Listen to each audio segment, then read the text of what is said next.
ये क्या बदतमीजी है? कितनी बार कहा है तुमसे कि अपनी हद में रहा करो। हद में ही हूं मैं, हदें पार नहीं की हैं अभी मैंने, लेकिन हदें बहुत जल्दी पार हो जाएंगी, इसलिए सोचा आपको बता दूं। कहना क्या चाहते हो? क्या कहना चाहता हूं? मैं ये कहना चाहता हूं कि 2 दिन है तुम्हारे पास। कितने? 2 दिन। अपने बेटे को बोलो कि उसको तलाक दे दे, वरना अच्छा नहीं होगा। मैं जाके उसको सब कुछ सच सच बता दूं कि क्या किया है तुमने और कैसे किया है। अपने बेटे को बर्बाद किया है तुमने, और कहां का इंसाफ है ये? हाँ, मंगनियां हो रही है, नाच गाने चल रहे हैं, और मेरा क्या? हाँ, मेरे हाथ तो कुछ नहीं आ रहा ना। परवाह भी है मेरी तुम्हें या उस जूबी को, इसलिए अब मुझे भी किसी की परवाह नहीं है।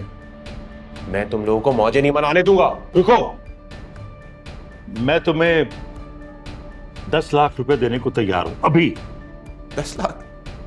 किस लिए 10 लाख? ताकि मैं जाके तुम्हारे बेटे को सब कुछ सच सच ना बता दूं, इसलिए? बस सिर्फ 1 महीने के लिए। 1 महीने के लिए? इसका मतलब है कि मैं अपना 1 महीने के लिए मुंह बंद कर लूं तो तुम मुझे 10 लाख दोगे, यही ना? हाँ, यही। नहीं मंजूर मुझे। देखो, मैं तुमसे वादा करता हूं, 1 महीने से भी पहले पहले तलाकनामे पे दस्तखत करवा के तुम्हें दूंगा। वादा है मेरा। जो तुम्हारे वादे हैं ना, इसकी बहुत बड़ी कीमत अदा करनी पड़ेगी तुम्हें। छोड़ूंगा नहीं मैं। दे तो रहा हूं मैं तुम्हें 10 लाख। 10 लाख नहीं चाहिए मुझे, 25 लाख रुपए चाहिए। देखो, तो तुम कुछ ज्यादा ही हाथ पांव फैला रहे हो। ठीक है, मत दो। मैं तो वैसे भी घर से सोच के निकला था, हम तो डूबेंगे सनम, तुम्हें भी साथ ले डूबेंगे। चल। अरे रुको रुको, मैं तुम्हें 25 लाख देने को तैयार। 25 लाख। वेरी गुड, और जल्दी।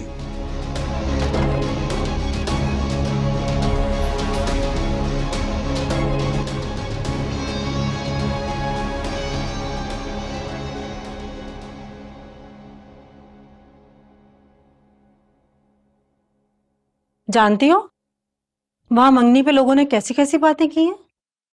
किस किस्म की बातें की हैं? यही कि पहली बीवी मां बनने वाली है, फिर भी ये शख्स मंगनी कर रहा है। और उन्होंने तो मुझसे भी सवाल कर डाले कि मैं ये सब क्यों कर रही हूं। उनको लग रहा था मेरी मत मारी गई। वैसे कोई अकल से पैदल ही इंसान इस किस्म का रिश्ता जोड़ सकता है। जानती हूँ, लेकिन अब कुछ नहीं हो सकता। कोई कुछ भी कहे, मैं ये शादी करके रहूंगी। ये पागलपन है रूबी। क्यों कर रही हो ये पागलपन? तुम अपने साथ अच्छा नहीं कर रही हो बेटा। अगर आपकी दुख भरी दास्तान पूरी हो गई हो तो मुझे जाना है।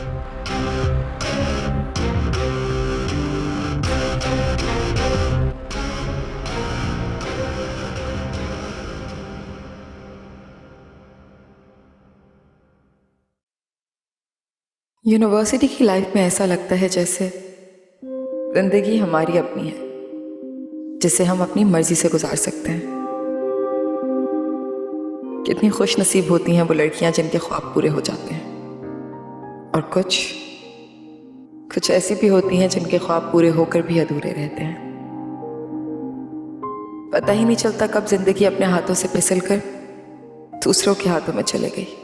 जो लड़कियां अपनी जिंदगी के फैसले खुद नहीं कर पाती, उन्हें खुद को किस्मत और नसीब के हवाले करना पड़ता है। मैं भी ऐसी एक लड़की हूं, और ये है मेरी कहानी।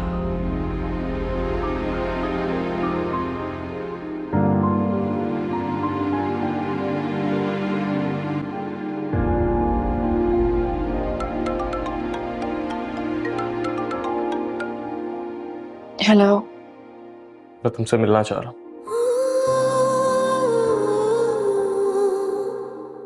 तुमने जवाब नहीं दिया, क्या तुम मुझसे मिलोगी? मैंने अपने सारे सवाल और जवाब अपने अम्मी अब्बू के इख्तियार में दे दिए। अगर वो चाहेंगे तो मिल लूंगी, और अगर नहीं चाहेंगे तो ठीक है, तो फिर तुम अपने अम्मी और अब्बू से पूछ के मुझे जवाब दे देना। लेकिन एक जरूरी बात, हम कहीं बाहर मिलेंगे। तुमसे मिले तो था खुद को जाना, जाना जब तुमको फिर कुछ भी था ना। तुमने कहा था दिल घर है तुम्हारा, फिर क्यों चाहा ना घर को बसाना। कोई ना माने क्यों मेरे वास्तों को। क्या हुआ बेटा?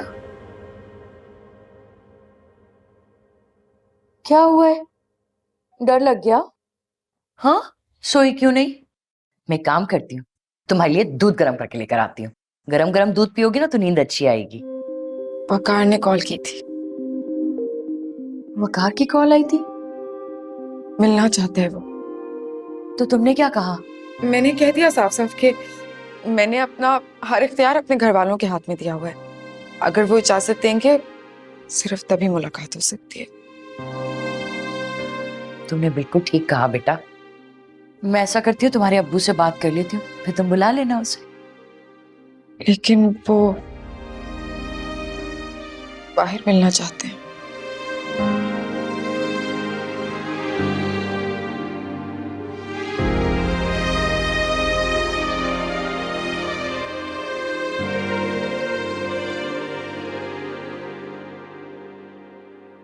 मंसूर, मुझे आपसे बात करनी है जरूरी। शाम को बात करेंगे। वकार का फोन आया था, वो बिरसा से मिलना चाहता है। मना कर दो उसे। उसे कहा हमें किसी से नहीं मिलना है। एक बार बात तुम्हारी समझ में क्यों नहीं आती है? कह दिया ना, मना कर दो।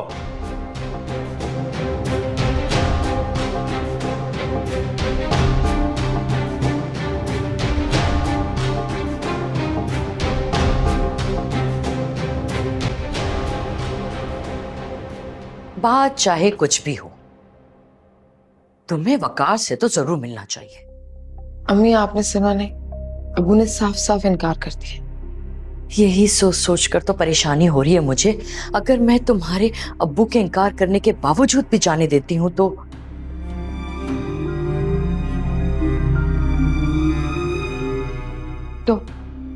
तो ये अगर किसी दुश्मन ने देख लिया ना तो एक के बजाय 4 लगा के पहुंचाएंगे तुम्हारे अब्बू को। इसलिए मैं कह रही हूँ बस आप रहने दें। इतना मत सोचें, फोन आएगा तो मैं कह दूंगी कि अबू ने इनकार कर दिया। लेकिन मैं चाहती हूँ कि तुम एमन से, वो तुम्हारी नंद है ना, उससे मिलो। अगर वो मदद करने के लिए तैयार हो गई तो। अम्मी, आपको क्या हो गया है? आपको याद नहीं है पिछली बार भी ताई अम्मी ने कितना बड़ा हंगामा खड़ा कर दिया था? मेरे नहीं ख्याल से कि एमन को इस मसले में इन्वॉल्व करना किसी भी तरह से अच्छा होगा। अगर वकार खुद आए और तुम्हें अपने साथ ले जाए तो? वो भी ताई अम्मी को पता चल जाएगा और बिला वजह अब्बू को बता देंगी। फिर आप बस रहने दीजिए, मैं उन्हें मना कर दूं। तुम ये क्यों नहीं करती हो कि तुम वकार से बात करो कि वो तुम्हारे अब्बू से बात करे? हो सकता है वकार के बात करने से तुम्हारे अब्बू मान जाए।